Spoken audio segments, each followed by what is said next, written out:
Johnny Luha, sa mga smart TV namin kami nagbi-video through YT, no, or YouTube. Then, ito yung aming TV. Paano namin palalabasin yung sound dyan doon sa audio mixer namin or sa aming mga amplifier para mas malakas sa panoorin po ninyo to para matuto po kayo, no? Okay, tayo po ay magkakaiba ng mga telebisyon, no? So, pupunta tayo sa likod ng ating TV at yan. So, sa likod ng TV natin, hahanapin natin dyan yung pinakang icon ng headset. Yung iba kasi, ang nakalagay dyan 3.5 jack, no? Yung iba naman, ang nakalagay dyan audio or audio out.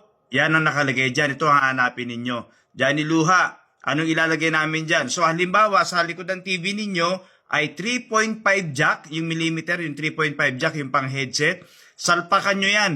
Mawawala po yung boses ng inyong TV. Tapos yung dulo nun, RCA. Dalawang RCA po yun. Iko-connect po ninyo sa input ng inyong mga amplifier. Sa input po ha, ganun din sa audio mixer. Johnny Luha, hindi 3.5 yung ganyan namin. Wala kaming ganyan.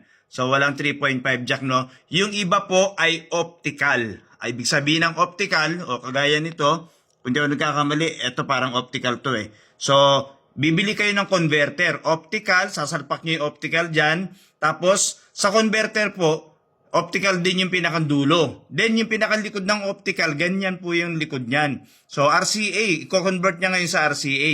Pag na-convert niya sa RCA yan, yung pinakandulo ng RCA, i-connect po ninyo ngayon sa amplifier ninyo, sa input ulit or sa inyong mga audio, no? Or sa inyong tinatawag na audio mixer, no? O yan, hahanapin ninyo yung icon. Diyan nyo po isasalpak yung 3.5 jack or yung optical converter, no? Para may connect po ninyo yung inyong mga sound or yung mga TV ninyo sa inyong mga mixer, no? Johnny Luha, wala kami niyan. Wala rin kaming audio out o yung tinatawag na 3.5 jack or yung tinatawag namin na optical nga. Johnny Luha, wala kami. HDMI po. Ang HDMI po ay ginagamit po yan, no? Pang video. Pinalalabas niya dito yung video. Kahit parang ganyan po yan. Yan, no? Yan, tatlong yan. Ito kasi yung audio, left and right. Tapos ito yung audio or yung video para sa mga videoke, no? Ito rin po yan, ganyan din po yan. So, kailangan talaga meron kayong ganyan. Okay?